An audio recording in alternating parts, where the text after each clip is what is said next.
Leonardo da Vinci.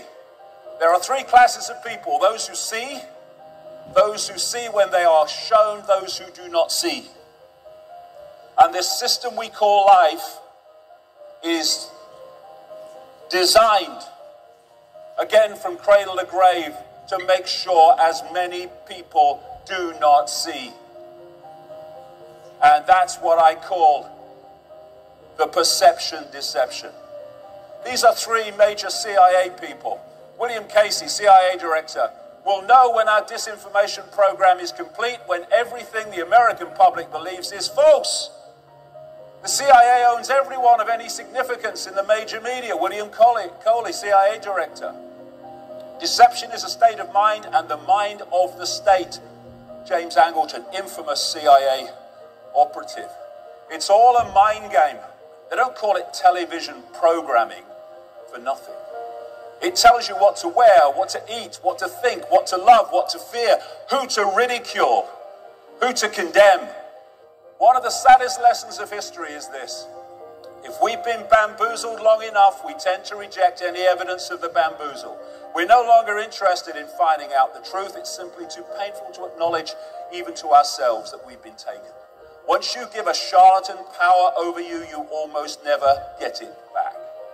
Almost never. But we're fricking going to. But that's what it is. It's a bamboozle. It's a mind program. This is a cognitive dissonance. This is a definition of it. Sometimes people hold a core belief that is very strong. When they're presented with evidence that works against that belief, the new evidence cannot be accepted. It would create a feeling that is extremely uncomfortable, called cognitive dissonance. And because it is so important to protect the core belief, they will rationalize, ignore, and even deny anything that doesn't fit in with the core belief. Mark Twain, it's easier to fool people than to convince them they have been fooled. Why? Because they don't, understandably, want to realize they've been fooled. But it's a wonderful thing to realize you've been fooled. It's a great gift, because from that point you will not be fooled any longer. It's a wonderful gift. This is another fundamental aspect of the bamboozle. It's called Stockholm Syndrome, a psychological phenomenon in which hostages express empathy and have positive feelings towards their captors, sometimes to the point of defending them. And this scene from the first Matrix movie captured the Stockholm Syndrome so perfectly. You have to understand, most of these people are not ready to be unplugged, and many of them are so inert, so hopelessly dependent on the system, that they will fight to protect it. And this great man, Giordano Bruno, it is proof of a base and low mind for one to wish to think with the masses or the majority, merely because the majority is the majority.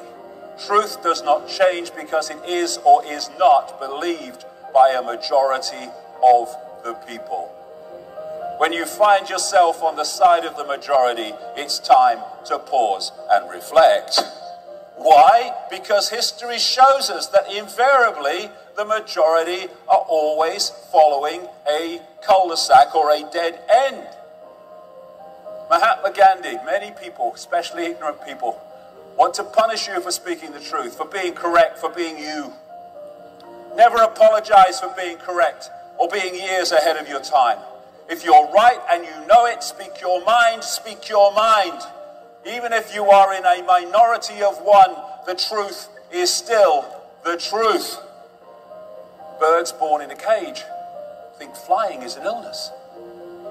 What you've been brought up with is your normal, however bloody mad it may be. What we're looking at is what I call bubble people. Bubble people. They live in a bubble of perception and reject anything outside of that perception. Thus, they stay in the bubble. And so all these institutions are programming beliefs and perceptions in the bubble. And unless you break out of it, they're the only perceptions you ever come across. And that's what they say to you. Look, mate, I live in the real world, me. All right, got that real world. Go to work, get married, have children, get normal, I am free. That's the real world they're talking about. The real world of human slavery masquerading as freedom. You can ignore reality, but you can't ignore the consequences of ignoring reality. Can you remember who you were before the world told you what you should be? Can any of us remember that? When we're born into a world and from day one we're told who we are, what we should do, what reality is, what we should aspire to, what we should oppose, all of it. Just a program.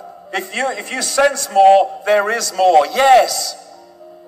These people get stuck in the mode of thinking. And when we feel something, what does it feel? You can say, well, it feels right.